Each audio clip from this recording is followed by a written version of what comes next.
Kailey, give us a sense of what you're learning. Well, this is a 45-page indictment that has just come down with multiple counts. Count one, conspiracy to defraud the United States. It goes into detail about the manner and means of that conspiracy. Again, very long indictment that has a lot of detail in regard to that first count.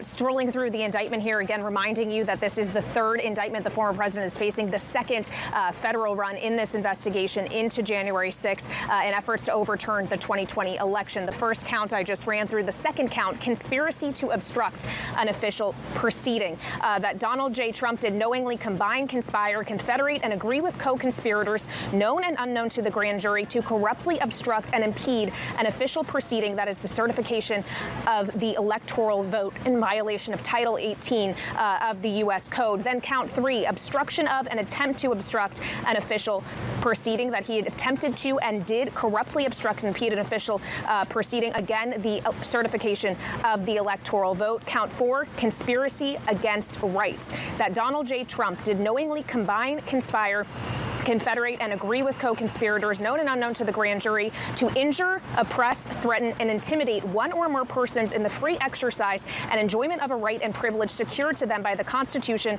and laws of the United States. That is the right to vote and to have one's vote counted. Again, a 45-page indictment here, guys, and 4 different counts for the former president.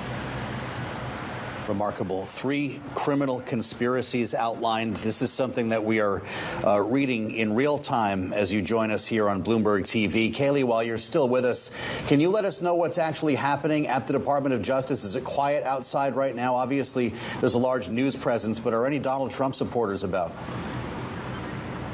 No, we haven't, Joe. Outside this federal courthouse, there is indeed a lot of media here. We've actually only seen one man walking around, and that seems to be someone who is actually against former President Trump, holding up a sign that says no one is above the law. And on the other side of that sign said, this is not Fifth Avenue. As for anyone here supporting the former president, we haven't seen any at this point. It'll be interesting to see whether now this indictment that it has officially come down, whether others start to turn out. But again, Joe, this is a third indictment for the former president, and we are waiting to see if we will hear later on this evening from the special counsel himself, Jack Smith, who has brought these charges.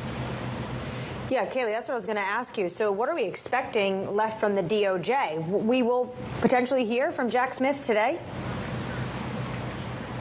It remains an open question as to the timing of that. That has happened in regard to the previous indictment that he brought related to that documents case down in Florida. So we'll await further guidance from the Department of Justice. But of course, it becomes a question now of the timeline. An indictment is one thing, an arraignment is another. Will we have to see the former president coming to Washington to face these charges and be formally arrested and arraigned, as we saw just last month in Miami at the federal courthouse down there? The legal woes stacking up for the former president now, and we'll await more details and reaction as we get them from both the Department of Justice as well as others here in Washington, and of course the others who are competing with him to seek the Republican nomination in 2024, guys.